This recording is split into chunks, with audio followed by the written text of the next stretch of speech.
A'udzu billahi minasyaitonir rajim. Bismillahirrahmanirrahim. Alhamdulillahi rabbil alamin. Wassalatu wassalamu ala asyrafil anbiya'i wal mursalin wa ala alihi washabbihi ajma'in. Allahumma salli ala sayyidina Muhammad wa ala ali sayyidina Muhammad kama sallaita ala sayyidina Ibrahim wa ala ali sayyidina Ibrahim wa barik ala sayyidina Muhammad wa ala ali sayyidina Muhammad كما باركت على سيدنا إبراهيم وعلى آل سيدنا إبراهيم في العالمين إنك حميد مجيد سبحانك لا علم لنا إلا ما علمتنا إنك أنت السميع العليم رب اشرح لي صدري ويسر لي أمري واحلل عقدة من لساني يفقه قولي أما بعد. Ini adalah pembacaan kitab Jila'ul Khawatir karangan Hazrat Syekh Abdul Qadir Al-Jilani, yang mana ianya merupakan ujaran beliau di dalam majlis yang mana ianya mengandungi berbagai-bagai hikmah dan pengajaran, dan ianya akan dinyatakan dalam beberapa bahagian wacana yang terdiri daripada 45 wacana. Dan insya-Allah mudah-mudahan Allah Subhanahu wa taala memberikan kita kefahaman untuk mendapatkan penjelasan bagi perjalanan kerohanian dan untuk mencari keredaan Allah Subhanahu wa taala. Pendahuluan atau mukaddimah daripada kitab tersebut. Dengan nama Allah yang Maha Pengasih, Maha Penyayang, segala puji bagi Allah, Tuhan seluruh alam, dan semoga Allah Subhanahu wa taala melimpahkan selawat dan salam kepada guru kita Nabi Muhammad sallallahu alaihi wasallam dan kepada sekalian ahli keluarga serta para sahabatnya radhiyallahu anhum ajma'in. Bahawa wacana-wacana ini disampaikan oleh Hazrat Syekh, Imam dan ulama yang paling berilmu, lagi zahid dan soleh, seorang hamba yang taat, pemilik khazanah ma'rifat yang senantiasa menghindarkan dirinya dari hal-hal yang berlebih-lebihan, seorang syekh dari semua para masyayikh, seorang hujatul Islam dan merupakan qutubul anam, penjunjung sunnah nabawiyah dan penindas bid'ah, mahkota insan-insan yang mengetahui dengan pengalaman kekasih mereka yang menempuh jalan kerohanian, tonggak syariah, arus utama hakikah dan penunjuk jalan tariqah. Pemimpin para wali dan orang-orang suci, lentera bagi mereka yang menempuh jalan kerohanian. Pemandu, pemimpin bagi orang-orang yang mengabdikan diri kepada tugas mereka. Lantera para pengabdi kesucian, iaitu Hazrat Syekh Muhyiddin Abu Muhammad Abdul Qadir bin Abi Saleh Musa Al-Jili bin Abdullah Az-Zahid. Semoga Allah Subhanahu wa taala mensucikan jiwanya dan menerangi makamnya. Semoga dia mengumpulkan kita pada hari kebangkitan sebagai anggota-anggota rombongannya, dan semoga dia mewafatkan kita dalam dakapan kasih sayangnya. Semoga dia mengizinkan kita menikmati manfaat, barakahnya dan ucapan-ucapannya, baik di dunia ini maupun di akhirat nanti. Dan semoga Allah Subhanahu wa taala melimpahkan berkah kepada guru kita Muhammad dan keluarga serta para sahabatnya, orang-orang yang terdahulu, yang mana masing-masing dan tiap-tiap orang dari mereka. Dan semoga dia menganugerahkan kepada mereka keselamatan, kedamaian yang melimpah. Dan segala puji bagi Allah, Tuhan semesta alam. Yang pertama dari wacana-wacana majlis ini disampaikan pada hari Jumaat, hari yang ke-9 dalam bulan Rejab, dan yang terakhirnya telah disampaikan pada tarikh 14 Ramadan tahun 546 Hijriyah. Wacana pertama Telah berkata Hazrat Syekh Abdul Qadir Al-Jailani rahimahullah, waspadalah terhadap kedengkian, hasad. Sebab sesungguhnya ia adalah teman yang buruk. Kedengkianlah yang telah menghancurkan rumah iblis, yang menghancurkan dirinya, yang menjadikan dirinya sebagai salah satu dari penghuni neraka, dan yang telah menyebabkan dia dikutuk oleh Tuhan yang Maha Kuasa dan Maha Agung, serta oleh para malaikat, para nabi dan semua makhluknya. Bagaimana orang yang berakal sihat boleh memendamkan rasa dengki padahal dia telah mendengar firman Allah Subhanahu wa taala, "Nahnu qasamna bainahum ma'ishatahum fil hayatid dunya." Kami telah membahagi-bahagikan di antara mereka penghidupan mereka dalam kehidupan di dunia ini. Surah Az-Zukhruf ayat 32. Dan firman Allah Subhanahu wa taala, "Am yahsuduna an-nasa 'ala ma atahumullahu min fadlih." Yang bermaksud, ataukah mereka dengki kepada manusia dikarenakan apa yang telah dilimpahkan Allah Subhanahu wa taala kepada mereka dari karunia-Nya? Surah An-Nisa ayat 54. Tentu dia juga telah mendengar ucapan baginda Nabi SAW bahawa kedengkian memakan pahala kebaikan sebagaimana api memakan kayu bakar.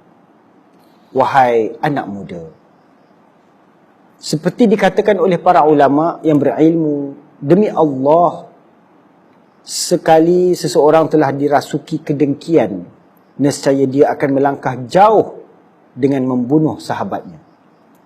Marilah kita berlindung kepada Allah yang Maha Kuasa dan Maha Agung dari orang yang dirasuki dengki, sebab dia selalu terlibat dalam perselisihan dengannya tentang karyanya, tentang makhluk-makhluknya, dan tentang pembahagian rezekinya.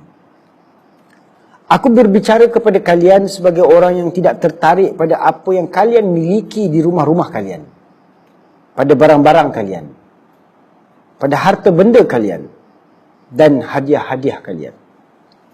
Selama aku bersikap seperti ini, kalian akan memperoleh manfaat dari kata-kataku, insya-Allah ta'ala. Selama si pembicara melihat kepada serban-serban kalian, jubah-jubah kalian, dan kantung-kantung bekas kalian, kalian tidak akan memperolehi manfaat dari apa yang dikatakannya. Selama dia memandang asap kalian, yakni penampilan lahiriah kamu, dan memendam harapan-harapan dari kalian dengan rakus, maka kalian tidak akan memperolehi manfaat dari apa yang dikatakannya. Pembicaraannya akan merupakan cangkang kosong tanpa isi di dalamnya, tanpa tulang daging yang melekat padanya. Obat yang pahit tanpa sesuatu yang memaniskannya. Suatu bentuk luar tanpa isi yang terkandung di dalamnya. Pembicaraan orang yang rakus dan bercita-cita tidaklah bebas dari kekacauan dan penyelubungan. Dia tidak mampu menyuguhkan kebenaran. Pembicaraannya hanyalah kalimat-kalimat tanpa kandungan isi. Orang yang berambisi rakus, tamak, adalah kosong seperti ambisi itu sendiri, cita-cita itu sendiri. Sebab semua huruf dalam kata Arab adalah kosong. Huruf ta, mim dan ain kesemuanya memiliki bentuk kosong, sebagaimana huruf-huruf itu ditulis dalam tulisan Arab. Wahai hamba-hamba Allah, kalian harus mengucapkan kebenaran sebab hanya dengan itu kalian akan mencapai keberhasilan. Orang yang jujur, yakni siddiq, akan selalu menepati kata-katanya. Seseorang yang jujur dalam mengukuhkan tauhid kepada Allah Subhanahu wa taala tidak akan tunduk kepada nafsunya, diri rendahnya, dengan kata lain syaitannya, dan mengatakan apa yang disuruh oleh syaitannya itu. Orang yang jujur tidak akan mendengarkan ocehan-ocehan yang tolol, yang tidak dapat menemukan jalannya ke dalam telinganya. Jika seseorang berkata benar ketika dia mengaku mencintai Allah Subhanahu wa taala dan Rasulnya sallallahu alaihi wasallam dan orang-orang soleh di antara hamba-hambanya, maka dia tidak akan berbicara seperti orang munafik yang menjijikkan dan tak berdaya. Orang yang jujur selalu sedar tentang apa yang benar dan apa yang palsu, sementara seorang pendusta tidak mengetahui perbezaan tersebut. Maka aspirasi yang sebenar bagi orang-orang yang benar, yang siddiqin, adalah menjulang tinggi ke langit. Dia tidak dipengaruhi secara buruk oleh apapun yang dikatakan oleh sesiapa pun. Maksudnya dia tidak akan terkesan ataupun mudah terpengaruh. Allah yang Maha Kuasa dan Maha Agung mengendalikan urusan-urusannya. Jika dia menghendakimu untuk sesuatu urusan, maka dia akan membuatkan kamu bersiap sedia untuk menghadapi keadaan tersebut. Wahai anak muda, jika engkau memiliki buah ilmu dan berkahnya, nescaya engkau tidak akan berlari ke pintu-pintu para raja penguasa untuk memuaskan nafsu rendahmu dan keinginan-keinginannya. Orang yang berilmu, alim, tidak mempunyai kaki untuk berlari ke pintu-pintu makhluk. Orang yang zuhud, yang zahid, tidak mempunyai tangan untuk mengambil barang-barang milik manusia lain. Pencinta Allah yang Maha Kuasa dan Maha Agung tidak mempunyai mata untuk memandang selainnya. Bahkan seandainya dia bertemu dengan seluruh makhluk yang ada, pencinta yang sejati dalam cintanya tidak akan merasa senang memandang mereka. Dia hanya memandang sang kekasih sahaja. Dunia ini tidak penting di matanya. Akhirat tidak penting di hatinya. Dan bagi mata nurani terdalam, yakni di sirnya, tak ada sesuatu pun yang penting selain maulanya. Wahai anak muda, gunakanlah akal sihatmu. Engkau sedang tersesat. Kebanyakan dari kalian akan mengikuti siapa pun yang membuat suara atau teriakan-teriakan. Apa yang dikatakan oleh kebanyakan pembicara datang dari lidah-lidah mereka, bukan dari hati mereka. Suara-suara yang dibuat oleh orang munafik datang dari lidah dan kepalanya.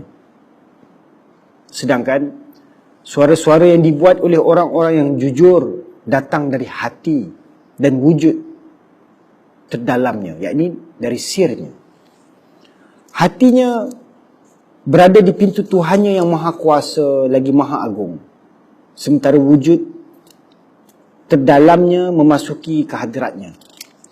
Dia terus berteriak-teriak di pintu itu sampai dia masuk ke dalam rumah. Engkau adalah pendusta.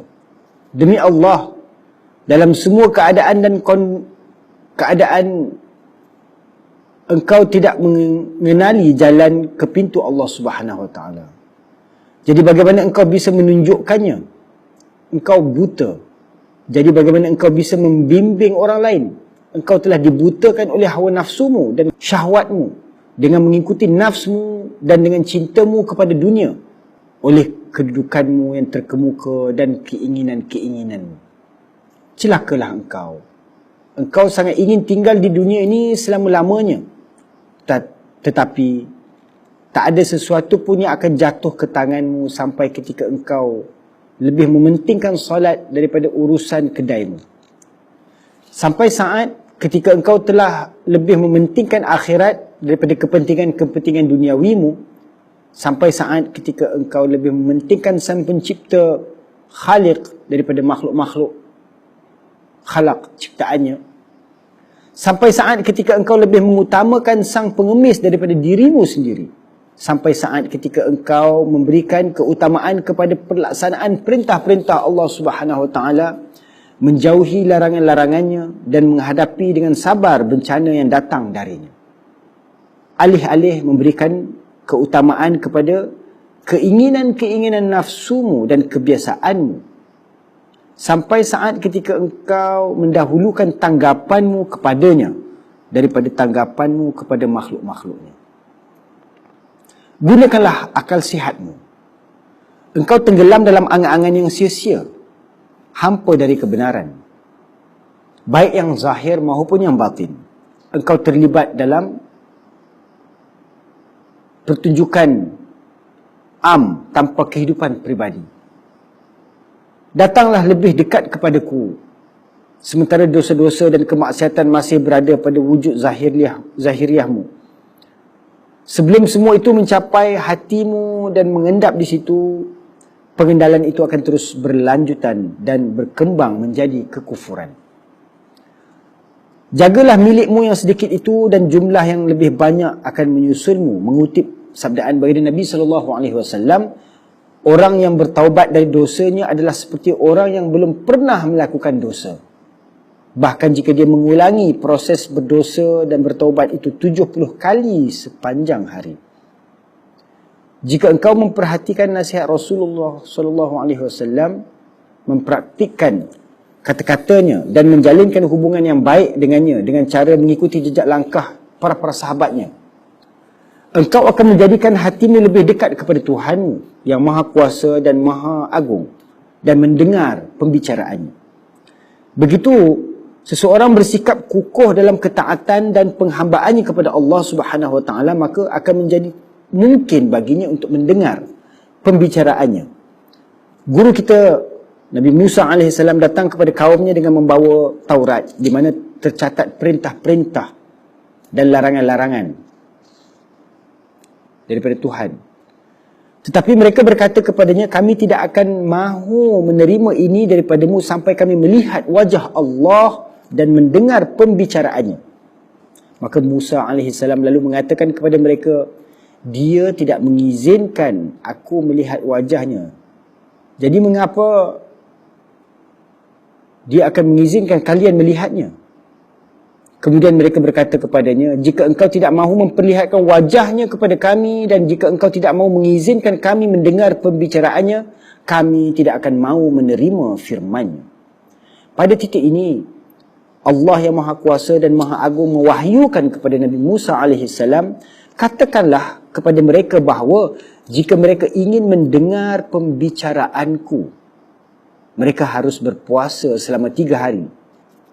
Manakala hari yang keempat telah tiba, mereka harus menyucikan diri dan memakai pakaian yang bersih. Kemudian bawalah mereka bersertamu agar mereka bisa mendengar pembicaraanku. Nabi Musa AS memberitahukan hal ini kepada mereka dan mereka pun melakukan apa yang diperintahkan itu. Kemudian mereka datang ke tempat di gunung di mana Nabi Musa AS biasa berbicara dengan Tuhannya. Dari antara kaumnya dia memilih 70 orang dari para ulama dan zahid. Ini mereka-mereka yang zuhud. Dan bahawa mereka itu adalah orang-orang yang soleh. Maka kebenaran yang Maha Kuasa dan Maha Agung lalu berbicara kepada mereka. Dan mereka semua tersungkur pengsan seperti disambar geledik. Dan hanya Nabi Musa AS saja yang masih sedar. Ketika Allah menghidupkan mereka kembali, mereka berkata, kami tidak mampu mendengar pembicaraan Allah, jadi engkau harus menjadi perantara antara kami dengan dia. Allah kemudian membicara kepada Musa AS dan dia menyampaikan kepada mereka dan mengulangi kata-katanya kepada mereka. Nabi Musa AS mampu mendengarkan pembicaraannya hanya kerana kekuatan imannya dan hakikat ketaatan dan penghambaannya. Sementara mereka tidak mampu memberikan perhatian kepadanya kerana kelemahan iman mereka. Seandainya mereka mahu menerima dari Musa AS apa yang dibawanya kepada mereka dalam Taurat dan mentaatinya berkaitan dengan perintah dan larangan, yakni yang dinisbahkan kepada larangan dan perintah Tuhan, Maka belajar berperilaku selayaknya dan tidak tergesa-gesa dalam apa yang mereka katakan, dan saya mereka akan mampu mendengar pembicaraan Allah yang Maha Kuasa lagi Maha Agung. Engkau harus berjuang dengan sepenuh kemampuanmu dalam mentaati Maulamu. Engkau harus melakukan setiap upaya untuk memberi kepada orang-orang yang tidak mahu memberi kepadamu. Menghubungkan tali silaturahim dengan orang-orang yang memutuskannya denganmu. Dan memaafkan mereka yang menzalimimu. Engkau harus melakukan setiap upaya untuk memastikan bahawa sementara matamu berada bersama dengan hamba-hamba Tuhan, hatimu ada bersama dengan Tuhanmu. Engkau harus melakukan setiap upaya untuk memastikan bahawa engkau selalu mengatakan kebenaran dan tidak pernah berdusta. Engkau harus melakukan setiap upaya untuk memastikan bahawa engkau selalu tulus dan tidak pernah bersikap munafik. Hazrat Luqmanul Hakim, semoga Allah merahmatinya, seringkali berkata kepada anaknya, "Wahai anakku, janganlah engkau menyombongkan diri kepada manusia. Celakalah engkau jika engkau kelak bertemu dengan Allah Subhanahu wa taala sementara hatimu tidak berharga. Janganlah engkau menjadi orang yang bermuka dua, berlidah dua dengan dua macam perilaku. Yang satu untuk berhubungan dengan si fulan dan yang lain untuk berhubungan dengan orang yang lain. Aku bisa memastikan kepadamu bahawa aku telah diberi wewenang untuk berurusan dengan setiap munafik yang pendusta dan dajjal. Aku telah diberi kekuasaan untuk berurusan dengan setiap orang yang bersalah kerana tidak taat kepada Allah Subhanahu wa taala. Yang terpenting di antaranya adalah iblis, dan yang paling remeh adalah pendosa yang biasa, yakni yang melakukan fasik.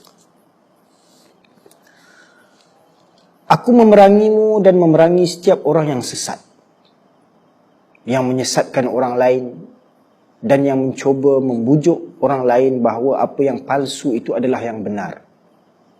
Untuk memperoleh bantuan dalam perjuangan ini, aku mengucapkan kata-kata baginda Nabi SAW, La hawla wa la quwwata illa billahil aliyyil azim.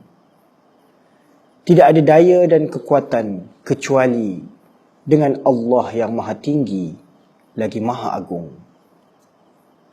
Kemunafikan atau nifaq telah bersemayam dengan kukuh dalam hatimu. Engkau perlu menyerahkan kehendak dirimu, bertaubat dan memutuskan tali yang menghubungkan dirimu dengan kekufuran. Gunakanlah akal sihatmu, engkau akan melihat dengan jelas begitu debu telah tersapu bersih dari matamu. Wala ta'lamunna naba'ahu ba'da hin, yang bermaksud dan kamu pasti akan tahu kabar beritanya, yakni kebenaran masalahnya sebentar nanti. Jika seseorang mendengar apa yang kukatakan, mempraktikkannya dan melakukannya dengan tulus, maka dia akan menjadi orang-orang yang dekat dengan Tuhan. Sebab apa yang kukatakan itu adalah isi yang tidak mengandung cangkang luar. Celakalah engkau mengaku mencintai Allah, tetapi engkau mengabdikan dirimu kepada orang lain dengan hatimu.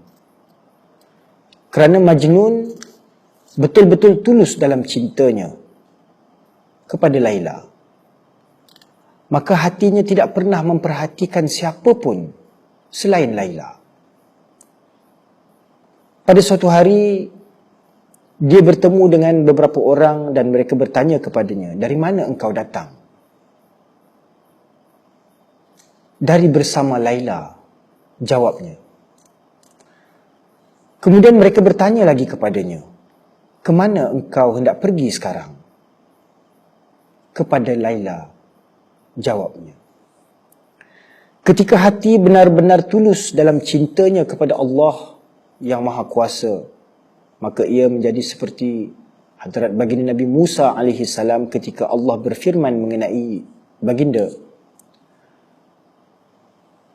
وَحَرَّمْنَا عَلَيْهِ الْمَرَاضِعَ مِنْ قَبْلِ, yang bermaksud, dan kami cegah Musa dari menyusu kepada perempuan-perempuan yang mahu menyusuinya sebelum itu. Engkau tidak boleh berdusta sebab engkau tidak mempunyai dua hati. Tidak, hatimu hanyalah satu. Dan manakala ia dipenuhi oleh satu hal, maka ia tidak bisa menampung suatu hal yang lain. Allah yang Maha Kuasa dan Maha Agung telah berfirman, "Ma ja'alallahu lirajulin min qalbayni fi jawfihi." Yang bermaksud, Allah tidak menjadikan bagi seorang manusia dua hati di dalam dadanya. Sebuah hati yang mencintai baik Sang Pencipta maupun makhluk, bukannya hati yang sihat. Sebuah hati yang berisi dunia dan juga akhirat, bukanlah hati yang sihat. Orang yang bodoh terhadap Allah mungkin saja bersikap sombong dan bertindak munafik. Tetapi orang yang memiliki pengetahuan tentangnya tidak akan berperilaku seperti itu. Orang yang bodoh dan tolol mungkin akan tidak mentaati Allah. Tetapi orang yang cerdas akan taat kepadanya. Orang yang dirasuki kebencian mungkin akan membangkang kepadanya. Tetapi Sang Pencinta akan selalu taat kepadanya. Orang yang bergairah mengumpulkan harta dunia mungkin akan bersikap sombong dan pamer dan berperilaku munafik. Tetapi orang yang hanya memiliki sedikit pengharapan terhadap dunia tidak akan bertindak seperti ini. Orang yang lupa akan maut mungkin akan bersikap pamer, menunjuk-nunjuk. Tetapi orang yang ingat akan maut tidak akan salah dengan bermewah-mewahan. Orang yang alpa mungkin akan bersikap pamer, menunjuk-nunjuk. Tetapi orang yang sedar tidak akan berperilaku bermegah-megahan sedemikian. Para wali-wali Allah memiliki seorang penjaga yang membangunkan mereka dan seorang guru yang mengajarkan mereka. Tuhan memperlengkapi mereka dengan sarana-sarana untuk memperoleh pengetahuan.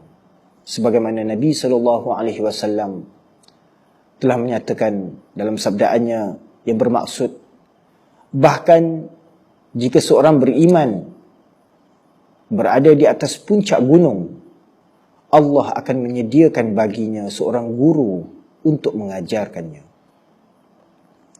Janganlah engkau meminjam kata-kata orang yang soleh dan kemudian mengucapkannya dengan berpura-pura bahawa kata-kata itu adalah kata-katamu sendiri.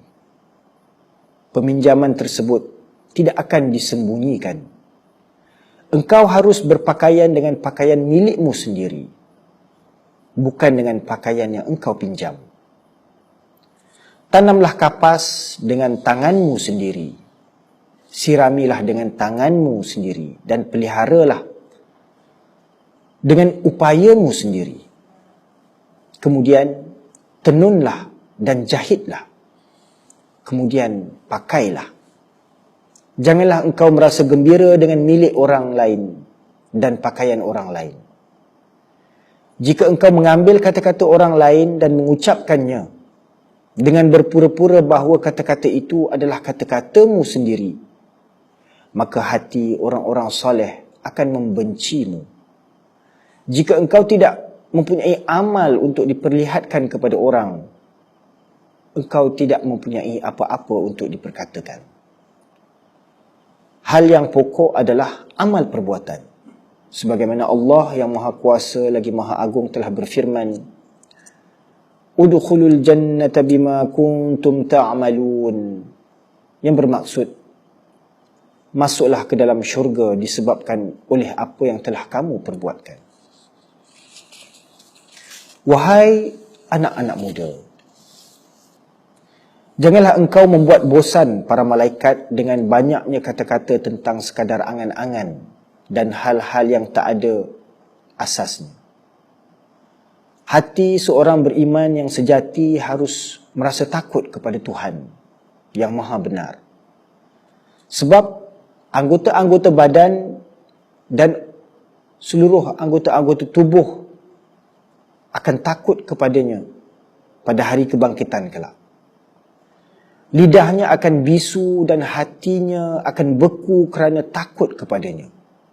Dan anggota-anggota badan dan organ-organ tubuhnya pasti juga akan beku.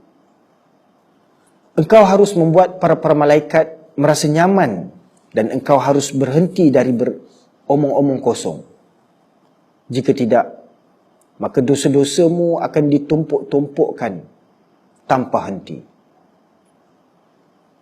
Jika engkau terus berbicara tanpa menyedari apa yang engkau katakan, engkau tidak akan bisa mengetahui apakah kata-katamu akan mendatangkan kebaikan kepadamu ataukah justru akan mencelakakanmu. Engkau harus sedar akan maut. Tidak ada jalan bagimu untuk lulus dari kematian. Engkau harus berhenti mengumpat dan memberikan perhatian kepada hal-hal yang bukan urusanmu. Engkau harus memendekkan harapan-harapanmu terhadap dunia dan mengurangi cita-cita rakusmu, sebab engkau akan segera mati. Kematianmu mungkin akan datang ketika engkau masih duduk di sini. Ia mungkin akan datang saat engkau sedang berdiri. Engkau mungkin akan dibawa pulang ke rumahmu dengan keranda. Orang beriman yang sejati akan mengawasi dan menegur diri rendahnya, yakni nafsunya, manakala ia dikenakan dengan rasa sakit dan penderitaan. Dia akan berkata kepadanya, aku telah memberikan nasihat yang baik, tetapi kamu tidak memperhatikan nasihat yang kuberikan kepadamu. Aku telah memberikan banyak peringatan kepadamu, wahai nafsu yang jahil. Wahai nafsu yang kafir. Wahai musuh Allah. Jika seseorang tidak bertindak sebagai khatib kepada diri rendahnya, yakni nafsunya, maka dia tidak akan memperoleh manfaat dari nasihat mana-mana khatib sekalipun. Jika seseorang ingin memperolehi keselamatan, dia perlu memberikan nasihat yang keras kepada diri rendahnya, yakni nafsunya sendiri. Dia harus mengajarinya, mempraktikkan, beramal dengan kezuhudan dan berjuang melawan hawa nafsunya secara berterusan. Beramal dengan kezuhudan berarti meninggalkan hal-hal yang jelas diharamkan, kemudian meninggalkan hal-hal yang meragukan, yakni yang syubhat, kemudian meninggalkan hal-hal yang diperbolehkan, yakni yang mubahat, dan akhirnya meninggalkan hal-hal yang secara mutlak dihalalkan dalam semua situasi dan keadaan. Sampai tidak ada lagi yang tersisa untuk ditinggalkan. Makna sejati zuhud adalah meninggalkan dunia ini, meninggalkan akhirat, meninggalkan semua selera dan kesenangan badaniah, menyerahkan kewujudan dirinya sendiri, meninggalkan pencarian terhadap keadaan-keadaan ahwal rohaniah dan darjat-darjat maqamat-maqamat rohaniah. Pencarian terhadap kemampuan-kemampuan karamah dan kedudukan-kedudukan maqamah, serta segala sesuatu yang selain Tuan dari semua Tuan, yakni Allah Subhanahu wa Ta'ala sebagai Rabbul Arbab, sampai tidak ada lagi yang tertinggal selain Sang Pencipta yang Maha Kuasa dan Maha Agung, Zat yang merupakan tujuan akhir dari semua pengharapan kita, Zat yang kepadanya segala sesuatunya berakhir dan akan kembali kepadanya. Di kalangan para mutakallimin Islam, ada sebahagian di kalangan mereka yang lebih suka berbicara tentang hati, yakni qalb, yang berkaitan dengan orang-orang beriman. Dan ada yang lebih suka membahaskan wujud yang paling dalamnya daripada qalb itu, iaitu sir yang bersifat rahsia, dan membahaskan tentang diri rendahnya, yakni nafsunya, hawa nafsunya, syaitan-syaitan yang ada padanya, atau kebiasaan, adat, tabiatnya. Si orang yang beriman akan merenung dengan tekun, kemudian baru akan berbicara. Manakala orang yang munafik akan berbicara dahulu, kemudian baru akan merenungkan apa yang telah diucapkannya. Lidah orang yang beriman berada di belakang pemahamannya, sedangkan lidah orang yang munafik berada di hadapan fikiran dan hatinya. Ya Allah, masukkanlah kami ke dalam kelompok orang-orang yang beriman yang sejati, dan janganlah masukkan kami ke dalam kelompok orang-orang yang munafik. Ya Tuhan kami, berilah kami kebaikan di dunia ini dan kebaikan di akhirat nanti, dan jagalah kami dari siksa api neraka. Rabbana atina fid dunya hasanah wa fil akhirati hasanatan wa qina azaban nar. Wa sallallahu ala sayyidina Muhammadin wa ala alihi wa sahbihi ajma'in. Subhana rabbika rabbil izzati amma yasifun wa salamun alal mursalin walhamdulillahi rabbil alamin.